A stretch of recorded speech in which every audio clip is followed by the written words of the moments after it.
أنا مالي إلا صديقكم.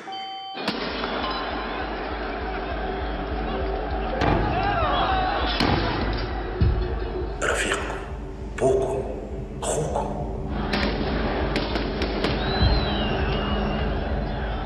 حد قريب لكم.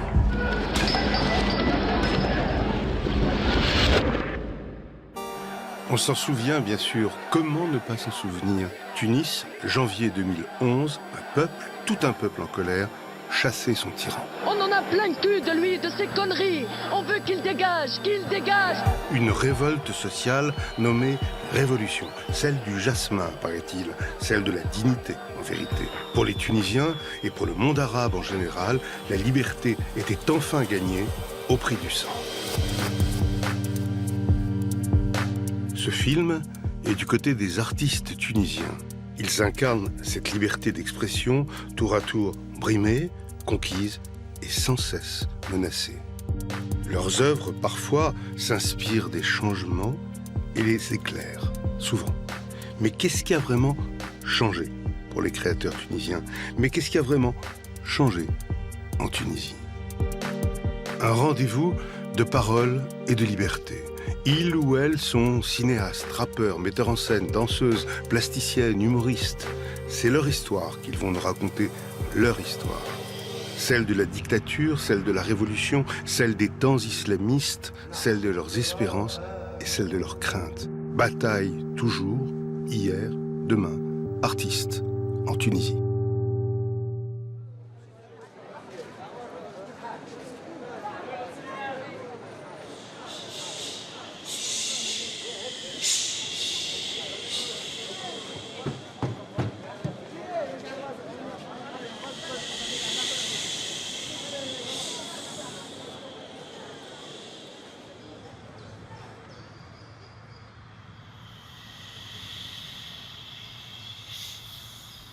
La chanteuse Alia Selami se souvient des silences, de la peur et des nuits profondes, comme des tombeaux. Une berceuse d'avant pour un peuple alors enchaîné. Dors, mon peuple, dors. Le roi, Ben Ali, veille sur toi.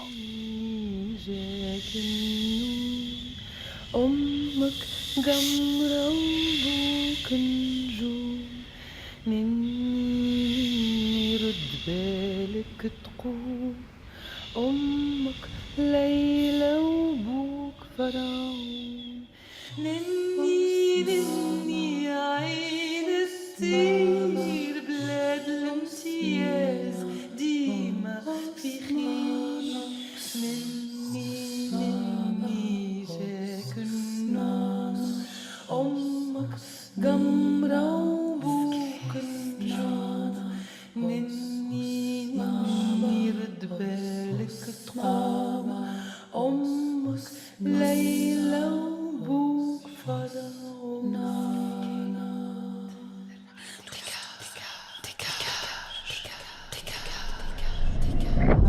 Le pays de l'excellence, un conte de fées. Un président pharaon omniprésent sur tous les murs, dans toutes les têtes, et sa femme, Leïla, la toute-puissante, règne sur un peuple heureux, mais heureux à en pleurer. Les touristes abondent, sea and sun, Dolce Vita à bon marché, la misère est cachée, bien cachée, loin du littoral. On ne parle jamais de politique, c'est tout. Sinon, c'est la prison ou la torture, pour les islamistes surtout, avec la complicité bienveillante et silencieuse des pays occidentaux et du Fonds monétaire international. Un paradis, on vous dit, le pays de l'excellence, doit-on vous le répéter.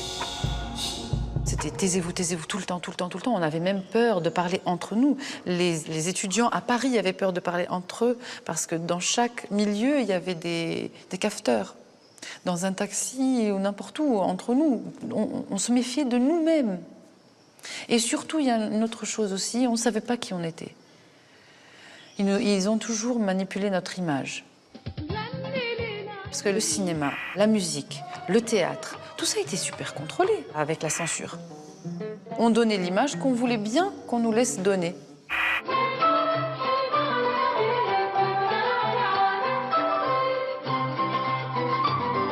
Flatter, plaire, complaire au roi, au prince, aux commissions de censure, aux fonctionnaires, castrateurs et sévères.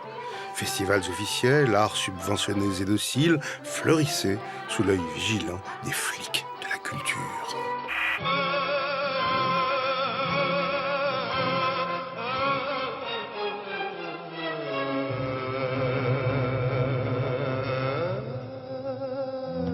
Lotfi Bouchneck était une star parmi les stars. Depuis la Révolution, une mauvaise réputation lui colle à la peau. Celle d'avoir été proche, trop proche, du dictateur déchu et un révolutionnaire bien tardif. Un caméléon, dit-on. J'ai chanté pour toutes les causes, pour la liberté, pour la fraternité, pour la tolérance, pour le Dieu, pour la démocratie. Toute ma carrière. Mais alors d'où vient cette réputation ? La réussite, tu payes la facture de la réussite. C'est pas chez moi, c'est nous, c'est partout dans le monde. Il y a des gens qui cherchent la petite bête. À démolir. Bien sûr, je suis pas aussi fragile que ça. Je suis pas aussi bête que ça pour tomber dans leur jeu. Moi, je crois en Dieu et je crois au travail et l'honnêteté. Tu peux pas. Il y a toujours la justice divine. Tu peux jouer avec tout, sauf avec l'art. Alors là, il y a toutes vos décorations. Voilà. De partout du monde, du Canada, de l'Amérique, de la France, du Maroc. Bien sûr, les décorations de Ben Ali. J'ai commencé par le 3e degré, puis jusqu'au 1er degré. Et j'ai pas voulu changer quoi que ce soit et enlever quoi que ce soit. On n'enlève pas Ben Ali. Jamais. J'ai eu cette décoration au nom. C'est bien écrit, c'est au nom du peuple. Je l'ai eu au nom du peuple, pas au nom du président. Et ici, je mérite toute cette décoration-là. C'est pas celle-ci que je vais pas les mériter. C'est mon droit. Insultes sur les réseaux sociaux, difficultés pour jouer dans tous les grands festivals, les mois suivant la Révolution étaient difficiles pour Lotfi Bouchneck, qui s'est pourtant accroché, fort du soutien de son public. Tu sais, c'était facile aussi de se laisser porter par l'ancien régime. Il y a comme ça une espèce de miroir aux alouettes qui fait que on peut se laisser prendre facilement. Moi, j'ai été décorée par l'ancien régime. J'ai été décorée par le ministre de la Culture qui m'a remis l'ordre du mérite. Et j'avais accepté cette médaille. Et je l'ai acceptée, cette médaille. Donc je suis une vendue.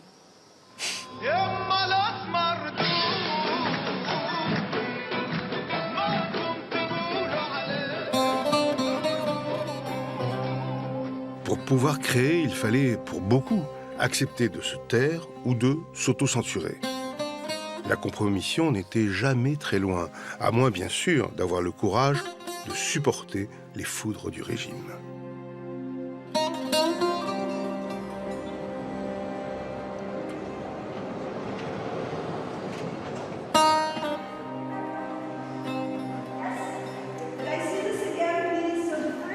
Nawel Skandrani se souvient bien de ces années-là où alors, directrice du Ballet National, elle dépendait directement de l'administration Ben Ali.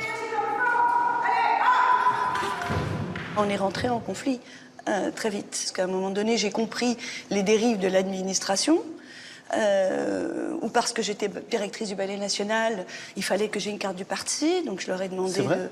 Oui, bien sûr. Et c'était une humiliation, parce que ça voulait dire, OK, maintenant, parce que tu es contractuel et que tu as un poste de directeur, ça y est, on t'a acheté, donc tu es rentré dans les rangs. Comme quand on m'a demandé de signer un manifeste de soutien à la candidature de Ben Ali, que j'ai refusé. J'ai refusé beaucoup de choses, donc on a commencé à m'humilier petit à petit. À un moment donné, dans l'administration, on m'a fermé les toilettes à clé. Je ne pouvais plus aller aux toilettes. J'allais pisser dans le café du coin. Je ne voulais pas céder.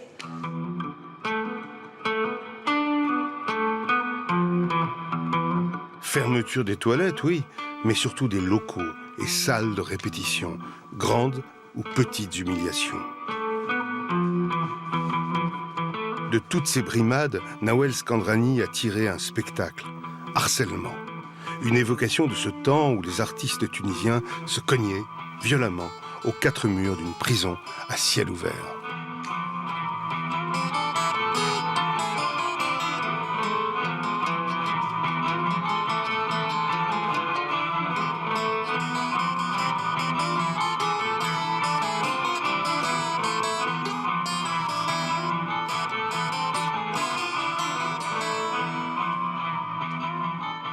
C'est comme si on n'existait pas en tant qu'être humain, c'est tout. Je ne sais pas ce que j'ai laissé comme plume là-dedans. Et moi, je ne fais pas partie des gens qui ont été en prison, qui ont été poussés à l'exil, qui ont été torturés. On ne m'a pas enlevé mon passeport, on m'a pas... C'est pas ça. Mais cette humiliation, elle casse. Elle casse, elle laisse quand même des séquelles. Il y a beaucoup de victimes de ce genre de système. C'est un gouvernement qui a foutu en l'air le pays pour son propre bien, et c'est même pas un bien... c'est un bien complètement futile, c'est un bien qui a détruit le pays, qui a foutu en l'air toutes les bâtisses, qui a renié l'histoire, qui a détruit le pays. Qui a détruit même la jeunesse, quoi. Quand on voit des jeunes qui ne connaissent pas la valeur d'un livre, enfin, tout est... Ils ont changé les valeurs, ils ont changé la donne du pays, je trouve. La culture même, l'essence, ils l'ont anéanti. Et ça, pour que ça se reconstruise, il va falloir énormément de temps.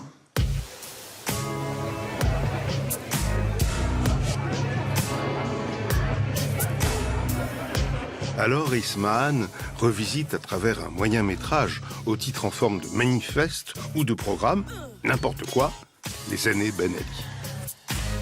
Dans 5 minutes, on va fermer la porte. Ceux qui veulent regarder le film, c'est maintenant ou jamais. Sinon, aouah. Ce film est une fable. Il était une fois un royaume nommé Cupidland. Fric, corruption, beauté artificielle et sottise généralisée y régnaient à tous les étages.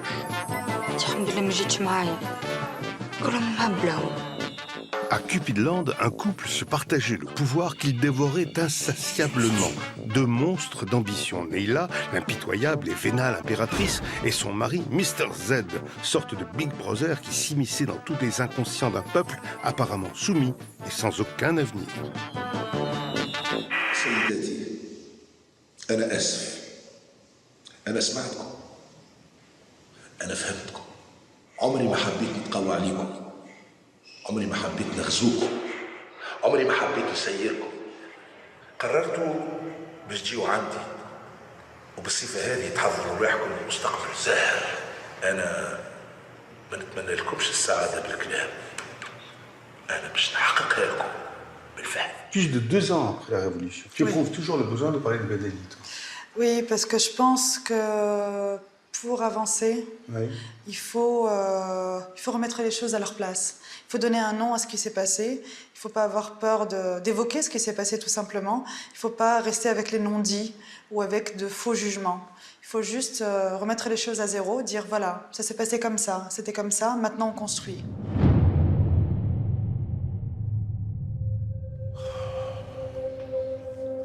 Président Danton ne veut plus.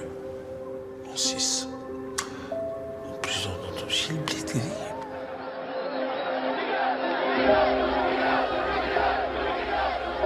L'art pour se libérer des douleurs du passé, l'art pour raconter la saga d'une époque, ses parjures et ses héros. Un temps révolu désormais.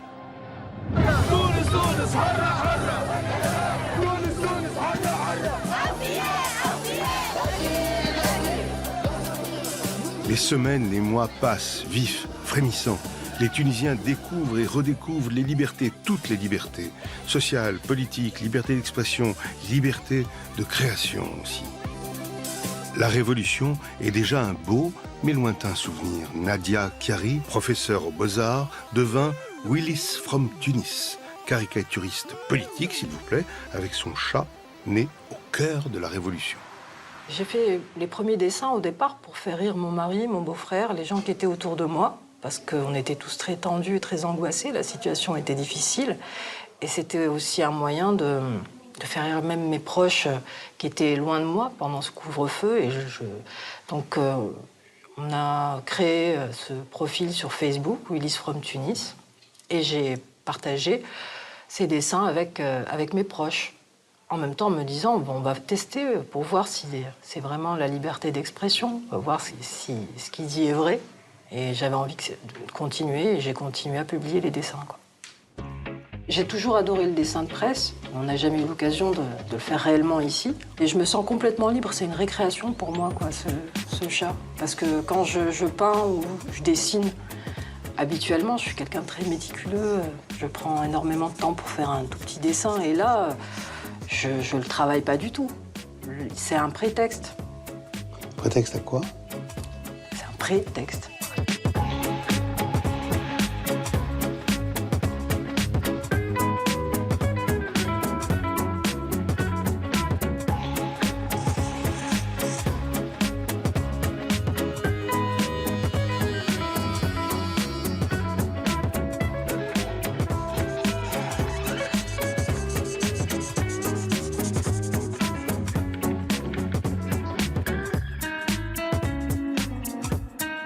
Pour moi, c'est une révolution artistique, réellement, quoi. Ma vie est totalement transformée. Pouvoir parler de politique, critiquer le gouvernement, critiquer ce qui ne va pas, j'aurais pas pensé avant, non. Jamais.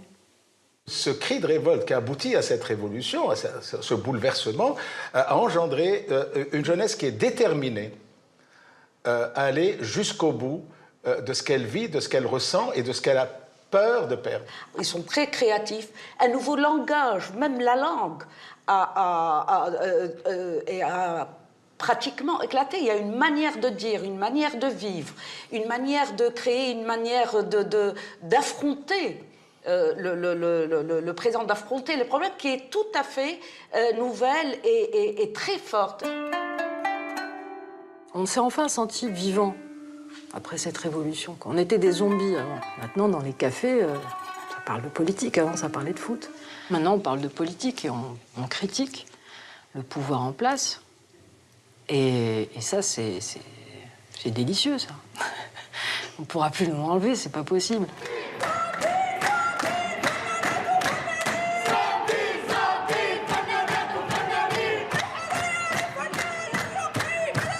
La politique, après avoir été quasi absente pendant de longues années, s'est emparée de l'art tunisien, des scènes de théâtre aux poètes de la rue, partout. Les doutes, les débats, les colères et les espérances tonnent et résonnent. في بلدي حزب حاكم حزب قاتل حزب سافل يرفض القيام مصاب بالانفصام شعب استقال من المهام لا تفجر لا انفجار.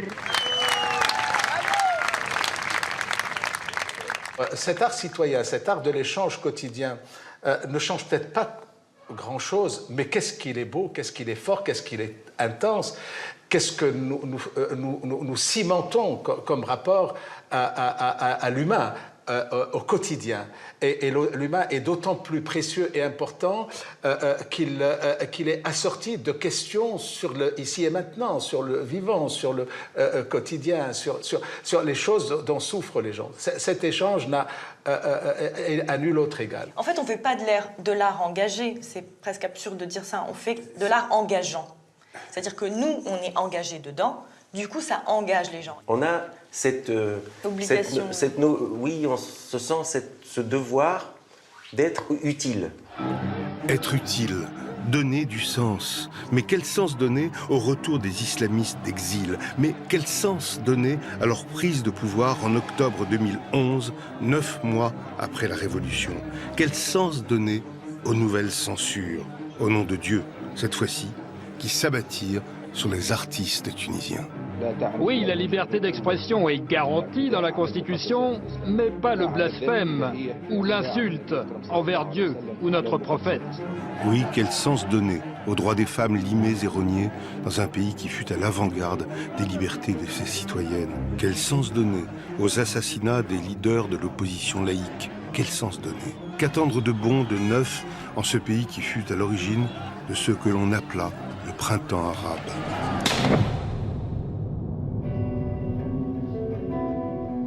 Être utile, donner du sens et répondre enfin à ces questions, c'est toute l'ambition du Macbeth Made in Tunisia, monté par Anissa Daoud et Lotfi Achour. On a essayé d'aller jusqu'au bout en posant la question profonde de Macbeth, qui est la perpétuation du despotisme, en fait, du despotisme naît un autre despotisme. Et donc la pièce finit sur une angoisse, elle finit aussi sur les mots. Donc cette image est sur les mots d'un intellectuel tunisien, Youssef Sedir, qui dit la légende, à peu près, je vais essayer de traduire, la mythologie politique de la Tunisie, c'est l'histoire d'une femme qui se bat pour sa liberté et qui arrive à arracher ses droits. Et à chaque fois, quelqu'un vient au dernier moment et lui reprend. Du coup, elle retourne à la cuisine et elle fait des enfants. La révolution n'a pas réussi. Pas réussi, selon Anissa et Lotfi, à ébranler suffisamment une culture millénaire de soumission au chef. Alors, bénédiction et allégeance sur scène.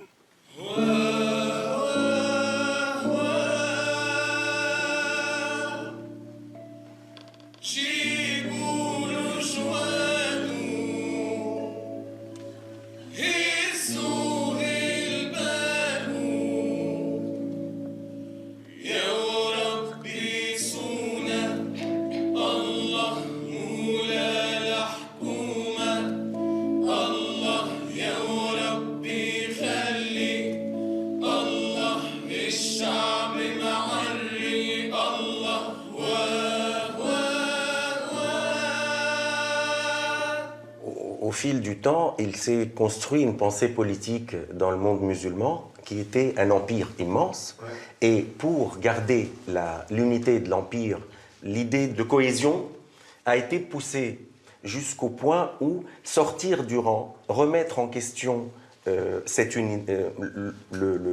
dirigeants, risquer de remettre en question la cohésion et l'unité du groupe. Et donc, c'est devenu carrément quelque chose d'interdit politiquement. Mais du coup, tout questionnement est devenu interdit et tabou, par extension. Oui. Après la Révolution, pareil, encore terreur, alors que c'est le moment par excellence où on doit se poser les questions, on doit laisser le vide se faire, que les questions résonner. L'idée a été, il faut qu'on soit unis, il faut qu'on prenne des décisions, qu'on agisse contre le vide. Il n'y avait plus de code, tout le monde était perdu. Ouais. Il n'y avait plus de pod, il n'y avait plus de père, il n'y avait plus rien, il n'y avait plus d'autorité, il n'y avait rien. Donc les gens, la nature a peur du vide, je le répète toujours. Et les gens, instinctivement, quand on est perdu, on n'est pas bien, quand on est dans la merde, on n'est pas... C'est la première chose, on commence à prier, on va vers Dieu. Il y a des gens qui vont vers Dieu réellement parce que c'est un truc comme ça qui vient, une espèce d'illumination, un truc intérieur. Il y a des gens parce que, voilà, maintenant c'est bien d'aller là-bas, tout le monde va là-bas. J'en veux aux pseudo-laïcs, aux laïcs. J'en veux à ces démocrates qui n'ont pas arrêté après la Révolution de dire à tous « on est tous musulmans ». Mais parle pour toi. De quel droit tu parles pour moi?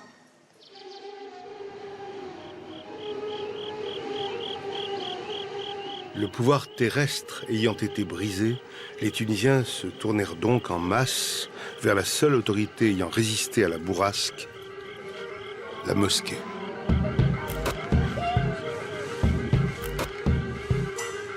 Psycho M fait partie de ces Tunisiens qui ont voté pour le parti islamiste Hennada. Psycho M est rappeur, il est proche des salafistes, dit-on. انا ما نحشمش، انا الحقيقه لهنا فما عباد تستحي وتحشم، فما عباد يقف ويعيط باعلى صوته يقول لك انا مع ما نعرفش، انا مع جماعه الجوش، وانا مع يتبنى اي فكر، يقول لك كارل ماركس ويدي يقول لي حب عليه هو، وان احنا نستحيوا باش نقولوا حزب اسلامي، هي انا نحب مع حزب، مع اي حزب اسلامي باش يوصل للسلطه، سبحان الله هكاك انا نحب تطبق شريعة، ترجع دولة الخلافة، لكن ديما نعاود نرجع نقول أنا ضد معناتها الاستبداد، ضد الظلم، ضد كل شيء.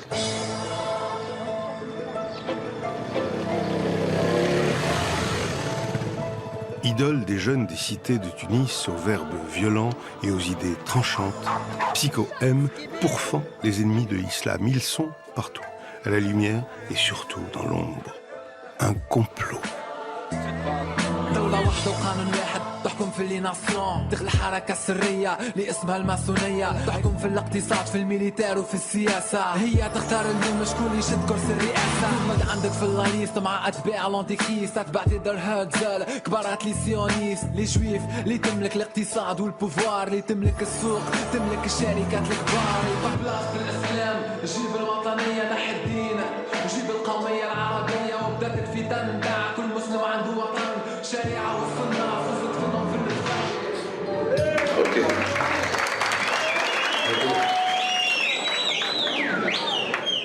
شو معناتها الشريعة؟ معناتها تعيش في مساواة في البلاد هذه، تعيش في عدل، تعيش في مستوى اجتماعي باهي، القوي ما يظلمش اللي أقل منه، الضعيف واللي أقل من العباد ياخذ حقه. هذه هي شنو الشريعة اللي تعلمنا. أنا كان نقول لك كان تسرق تشد 6 أشهر حبس، تمشي تسرق وتخرج. كان نقول لك تسرق تو يقصوا لك يدك، تولي تخاف ما تسرقش. انت نحن معناتها ماناش عاملينها باش يعملوا لك عقاب بونيسيون، جوست باش يخوفوك، وما طبقتش برشا الشريعه هذيا على مر الزمن، قليل وين صارت.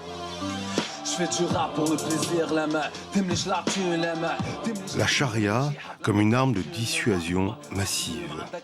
Dieu est une solution à tous vos problèmes. Psychoème sait parler aux pauvres, qui n'attendent leur salut que d'Allah et espèrent dans un monde au-delà du nôtre, du côté du paradis. Pour l'heure, les voiles noirs s'étendent sur les rues des villes qui se transforment. Souvent, les barbes dévorent les visages et les niqabs masquent le corps des femmes. Le fameux voile islamique inspire une jeune femme libre, une actrice, une danseuse, Amira Chebli.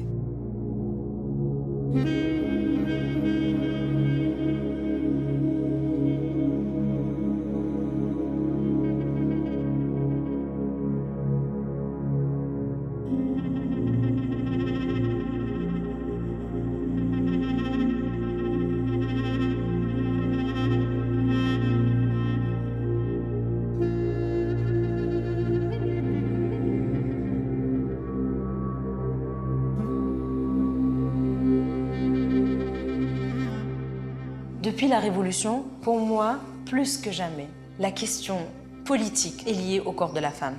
Parce que si le monde arabe n'est pas encore prêt pour dire « notre problème, c'est la femme », si on n'est pas prêt à dire « notre problème, c'est l'interprétation de l'islam qui fait qu'une femme devrait être voilée ou devrait être cachée et qui fait que culturellement, en héritage, le corps nu d'une femme agresse, est violent. Est très très violent sur certaines personnes. Si on n'est pas aujourd'hui assez courageux pour le dire à haute voix, c'est qu'on n'est pas prêt à réellement aborder avec toute la franchise nécessaire la question de la liberté d'expression.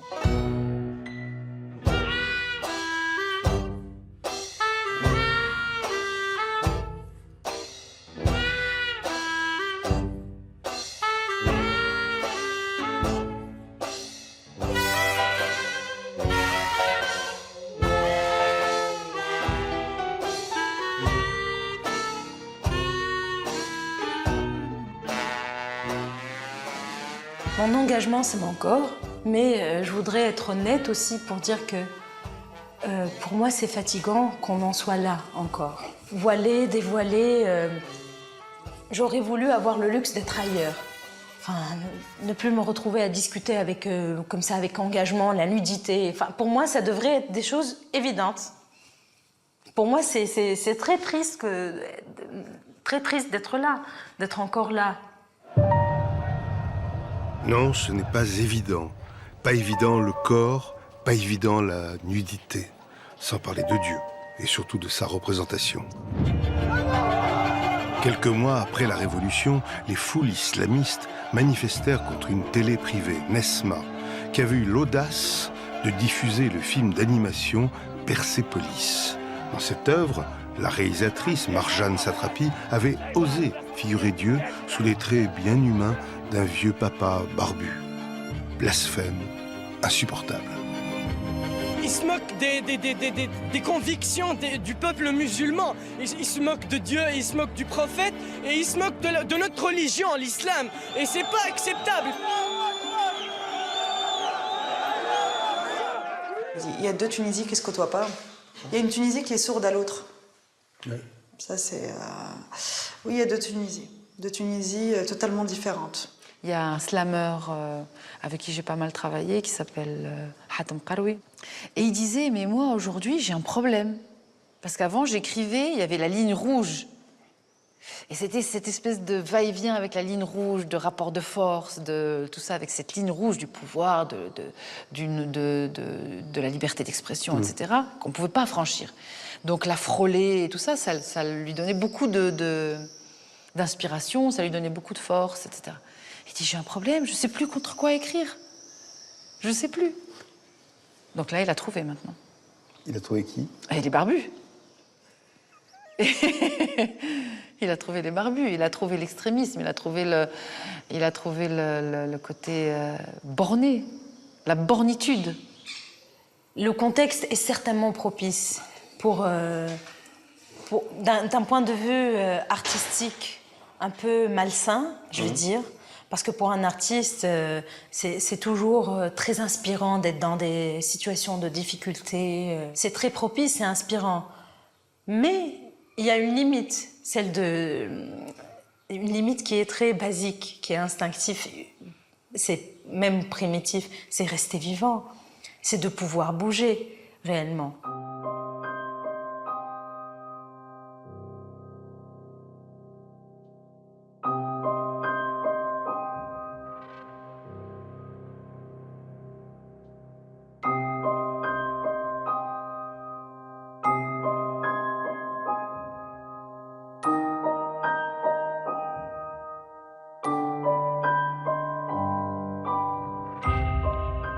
Dans un crescendo, là où les gens qui revendiquent la liberté vont être chassés, lynchés, insultés. Et là, pour le moment, on est en train de vivre dans une société parallèle.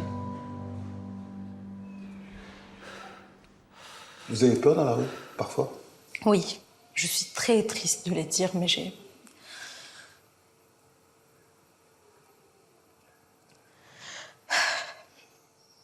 Parce que pour moi, cette sensation-là, elle est juste insupportable. Et ça... Ne pas pouvoir sortir de chez moi parce que j'ai peur, ça... C'est pas du tout quelque chose que je peux tenir. Et surtout, d'abord, je voudrais le dire parce que je pensais que j'étais plus forte. Et parce que maintenant, je suis réellement dans la phase de gueule de bois. Beaucoup de déception, quoi. Je garde une force, mais j'ai peur de l'aigreur, en fait. J'ai vraiment peur d'être aigrie. Parce que je suis entourée de gens qui sont profondément aigris, en fait.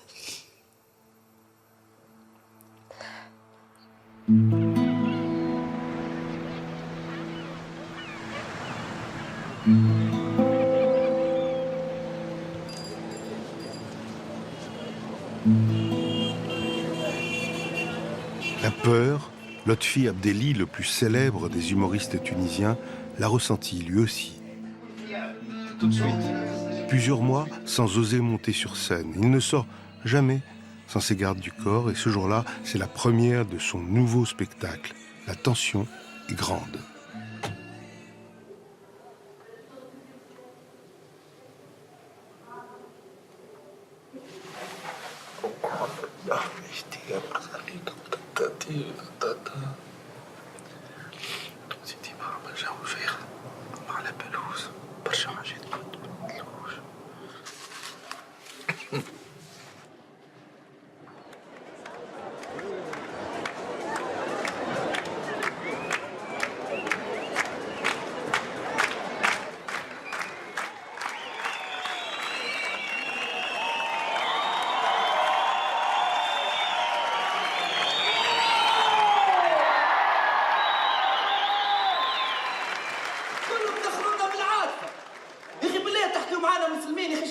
زنديانية نحن هكا عليه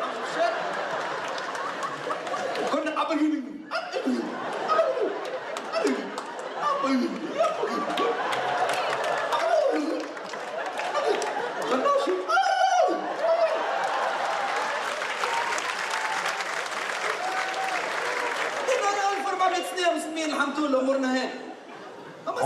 on mâche pas les mots quand on est humoriste. Eux, ils ont l'impression que nous, on est contre eux parce que c'est des islamistes. Non. Moi, je suis contre toi parce que tu fais mal les choses. Que tu sois islamiste ou autre chose, ça ne me regarde pas. Je suis content pour toi si tu fais la prière. Peut-être un jour, on se voit au paradis, on va se dire, ça va, tu vas bien? Ah, tu te rappelles quand on est en Tunisie et tout ça, et moi, je faisais des sketchs sur vous et vous étiez un peu énervés. Non, je m'en fous. Moi, aujourd'hui, tu as un tourisme, tu as des gens qui veulent travailler, tu as des rues à caillasser, tout ça. Qu'est-ce que tu as fait? Ne me raconte pas des histoires divines. Moi, j'ai pas besoin de toi pour ça. Moi, j'ai besoin d'un mec qui sait conduire une voiture. Est-ce que tu sais conduire ou pas? Même Dieu te demande, est-ce que tu sais conduire ou pas? Si tu sais pas conduire, laisse un mec conduire. عرفتوا اش بالي عم اللحيه بتاع السنافه جتر اللحيه هذيك امي كي تراه مسكينه كانت تقول لي شبيه لابس كل مونطون توا اش بالي تعرف علاش قعدتني في مخي دوخني بشر غير عادي فما عبد في المواقف الكل يضحك قالوا لبلادك لا تبعثها قالوا يا ودي ليبيا دخلوا سلاح ما شاء الله قولوا l'économie صفر يا الله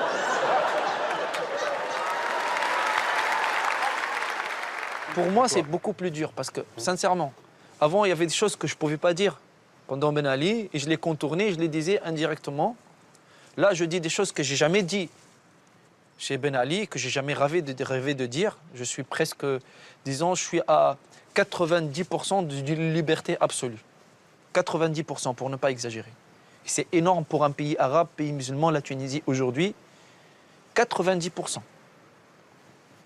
Et en même temps, c'est encore plus dur qu'avant parce qu'aujourd'hui, la personne qui a envie de casser la gueule, la personne qui a envie de venir te tuer ou te dire des choses, elle vient, elle n'a peur de rien. Avant, les gens avaient peur de Ben Ali et il n'y avait que Ben Ali qui prenait l'initiative. Si Ben Ali dit écrasez-le, on l'écrase.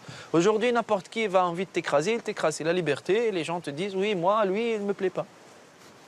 Lui, il en fait trop, c'est pas possible aujourd'hui qu'il se moque des gens comme ça. On a l'impression, en fait, d'avoir le droit de parler librement, mais alors que c'est pas le cas. On est passé, en fait, d'un régime de censure à un régime d'autocensure, où on a une certaine peur, on ne sait plus de quoi on peut parler ou pas. Il n'y a plus de... C'est régi de façon aléatoire. J'ai vu des types avec des sabres, j'ai vu des gens qui menaçaient, je connaissais des gens, quand ils disent t'es mort, t'es mort. Hein. Donc c'était pas une façon de parler? Non, c'était pas une façon de parler. Moi, je comprenais. Quand c'était une façon de parler, moi, j'en parlais même pas. Même quand on me disait dans les médias, tu t'es menacé, je dis oui, alors. Mais après, quand tu vois la présence physique des gens qui veulent te tuer, c'est là, tu dis, oh, attends, j'ai pas envie de mourir en martyr. Hein. Non, je suis jeune, j'ai envie de vivre bien ma vie, de vivre bien, de voyager, de circuler, de rigoler. J'ai pas envie de mourir en martyr, je m'en fous. Mourir en martyr, c'est ce qui a bien failli arriver à Nouri Bouzid, le père du cinéma tunisien. En avril 2011, il est attaqué par un islamiste et blessé gravement à la tête quelques jours, et c'est tout sauf un hasard, après ce meeting d'Annada. Ce soir-là, Psycho M chantait. Certes, ce n'était qu'une chanson, un rap, mais celui-ci contenait un appel au meurtre contre le célèbre réalisateur. رجال عندي القدرة نعطيهم بكلاشينكوف كيما صحيبنا ذاك اللي عمل الماكينج اوف قال لك انا نلوج على المنهج السليم بيان سور مش القرآن لا القرآن هذاك قديم ما عادش يواكب العصر لازمنا شيء جديد علي سيدنا الزيد يا مسيو نوري بوزيد اليوم كثرة لي زيميسيون اللي كونتر الحجاب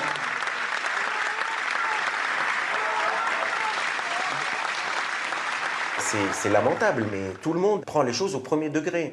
C'est-à-dire que... Et donc, demain, dans une pièce de théâtre, s'il y a le rôle d'un mécréant, on peut aller le flinguer parce qu'on va dire, oui, mais toi, tu étais musulman et tu es devenu athée. Tu dis non, c'est un rôle, ah ben on s'en fout, on t'égorge. Nous vivons dans une société qui n'est pas dialectique.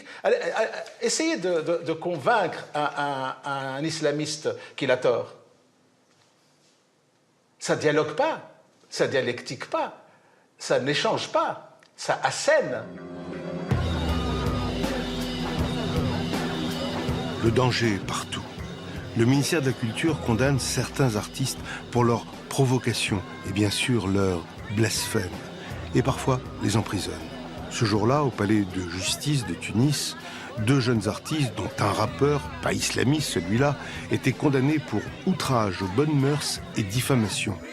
1 an et 9 mois de prison.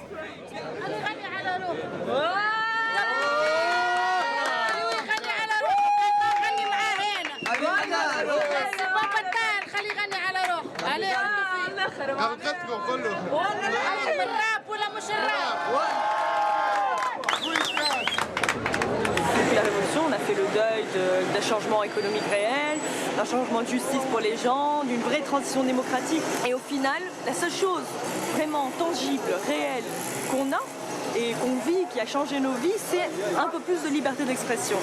Et c'est justement dans ce champ-là, aujourd'hui, que l'attaque la plus véhémente est menée et qu'on est en train de réduire. Et là, le tour de vie, c'est très symbolique. Les 2 jeunes hommes qui passent aujourd'hui, que ce soit Walid El-15, le rappeur, ou Saber Mrahi, ils sont finalement poursuivis pour avoir dit non. Ils sont poursuivis pour tamarrud, pour rébellion. Donc en gros, ce qui se joue aujourd'hui, c'est encore une fois le procès de la Révolution. En gros, le message, c'est restez chez vous, fermez vos gueules, ne refaites plus jamais ça. C'est fini, on tient le pays. Ça annonce très clairement le projet dont ils défendent, très clairement, le projet d'un État de dictature pire que la précédente, cette fois-ci religieuse. Et c'est pour cela, moi, en tant que réalisateur, que citoyen, j'ai jamais cru l'Occident à avaler cette pilule à ce qu'on appelle un parti islamiste modéré et démocrate. Ça n'existe pas. C'est l'arnaque du siècle. On ne peut pas être contre ses propres principes. C'est de la foutaise. Et là, ils concrétisent leur projet. Au début, ils apparaissent dans l'Occident comme des agneaux tendres et démocrates et tout ça. Mais petit à petit, c'est là leur but ultime. C'est une société totalitaire, fasciste. On savait que les lendemains de cet envol sur un nuage des premières semaines de la Révolution, les jours allaient s'assombrir. Mais on ne mesurait pas l'ampleur du désastre. Voilà pourquoi on a osé parler d'un tsunami. L'ampleur du désastre que nous vérifions dans notre quotidien tous les matins. Fadel Jaïbi et Jalila Bakar, grandes figures du théâtre engagé tunisien, n'avaient pas monté de spectacle depuis la Révolution. Ce soir-là, c'est la première de leur nouvelle pièce, très attendue, Tsunami. Tsunami. Un mot pour résumer la situation tunisienne post-révolutionnaire. Leur cible habituelle, Ben Ali, a disparu. Il a cédé la place à un nouvel adversaire, l'islamisme.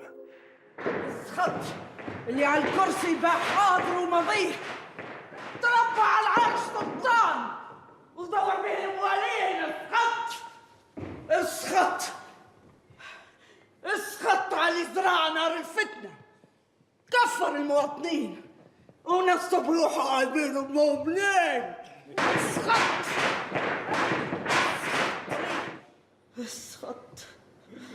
اسخط على اللي قتل الحلم.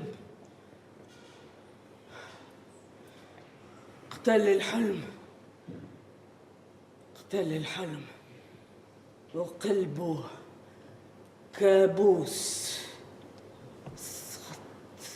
Ce texte a surgi comme ça, tout à fait naturellement, spontanément, comme un cri du cœur. Il fallait répondre frontalement à tout ce qui est en train de sévir, on ne peut plus frontalement, autour de nous, depuis cette révolution. Cette déclaration de riposte contre une déclaration de guerre, il ne fallait pas qu'elle y aille par des circonvolutions de style. C'est vraiment cette impression que vous avez d'un immense ras-le-bol que traduit votre Un immense pièce. ras-le-bol. Il ne faut pas confondre colère et haine. Hein. Il n'y a pas de haine. Il y a de la colère, il y a de l'irritation, il y a de la désespérance dans ce cri et dans tout ce spectacle. En fait, le spectacle aurait pu s'appeler Srat. Hein. Malédiction. Oui, tout à fait. نعلن اليوم 14 من أبريل 15 و2000 نعلن حالة الحصار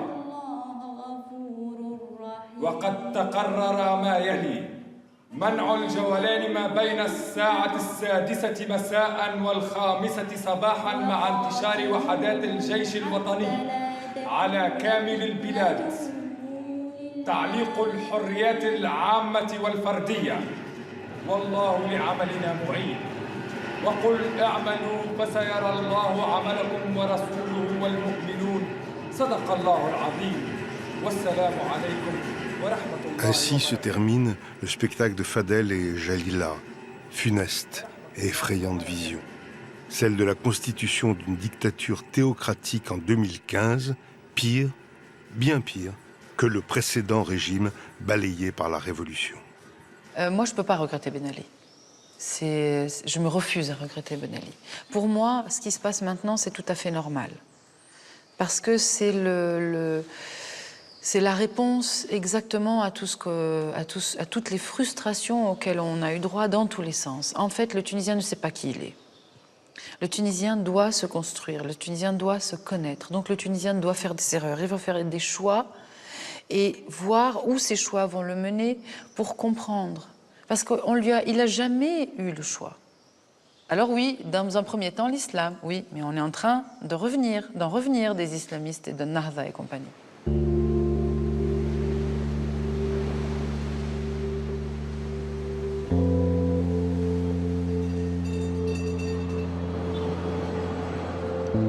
Alors Tunis suspend son souffle.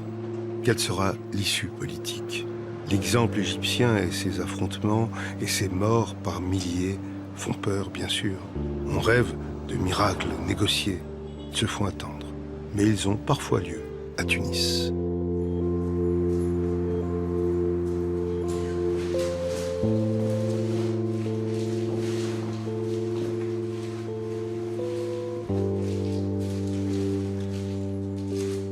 Dans la solitude de son atelier, la plasticienne Meriem Bouderbala travaille à son œuvre. Portrait hors du monde, mais création bien ancrée dans la réalité, comme de belles et surprenantes métaphores. Attente toujours. On est tous figés, on est tous dans un questionnement sans réponse, on est tous en attente. On est tous dans l'espoir de quelque chose qu'on sent qui peut venir, et puis on se sent impuissant. Et voilà, toutes ces écritures-là, elles se retrouvent, je pense, dans le travail des artistes. C'est vrai que la dictature nous a infantilisés, et qu'aujourd'hui on est dans un état qui est proche de l'état de l'adolescence, où on est en rébellion constante, on ne sait pas où on va, on est comme l'enfant qui grandit et qui se débarrasse de toutes ces écorces, tous ces oripeaux. Et que c'est pour ça que je ne porte aucun jugement sur personne, que ce soit nos adversaires ou d'autres. Voilà, on est tous dans cette lutte, dans cette survie. Chacun cherche sa place. On est en fabrication, mais on n'est pas fini. C'est pour ça que je juge cette période qu'on vit en Tunisie très, très intéressante. Et c'est une erreur d'avoir peur. C'est flippant, mais c'est magnifique aussi. C'est un laboratoire. Je dis, il y a encore plein de conneries qui vont se passer, il y a plein de choses qui vont peut-être faire mal, mais j'aurais encore plus peur si les choses se règlent vite. Parce qu'il y a des problèmes à l'intérieur qu'on n'a jamais réglés. C'est comme si tu prenais un chantier, tu dis, voilà, les murs sont là, mais tu n'as jamais réglé les vrais problèmes, la tuyauterie, les fondations, l'électricité, l'eau. C'est ce qui fait que la maison est dangereuse ou pas. Tu as mis une belle déco, tout ça, et le reste, ce qui est à l'intérieur, ce qui est derrière les murs, n'a jamais été réglé. Aujourd'hui, c'est un chantier énorme. Il faut qu'ils comprennent les choses et qu'il faut que ce soit bien installé. Peut-être nous ou les autres sera une génération sacrifiée, mais c'est pas grave. On n'est plus dans la berceuse, on n'est plus dans les faux semblants, on n'est plus dans les tout va bien, on est dans la merde. Donc, mais ça bouge, ça vit, c'est des vraies forces, tu vois, c'est des forces vives qui se combattent, qui se régulent, c'est comme un organisme. Si tu fais un garrot, bah ça se nécrose, tu vois, on était à la limite de la nécrose. Et là, ça fait mal, ça revit, mais ça revit, ça fait mal, mais ça revit. Voilà, c'est ça que je veux dire, en fait. C'est ça que je crois par rapport à la Tunisie.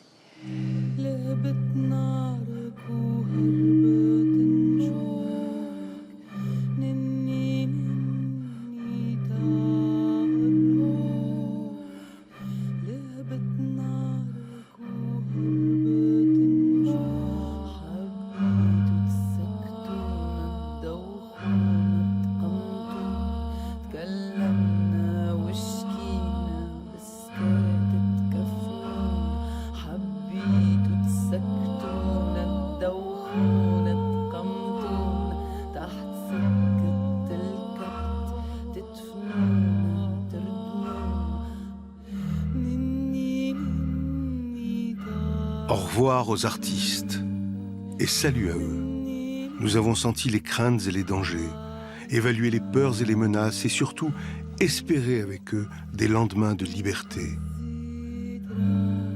Énergiques, prolifiques, sensibles, les artistes, ici comme ailleurs, sont des vigies, souvent.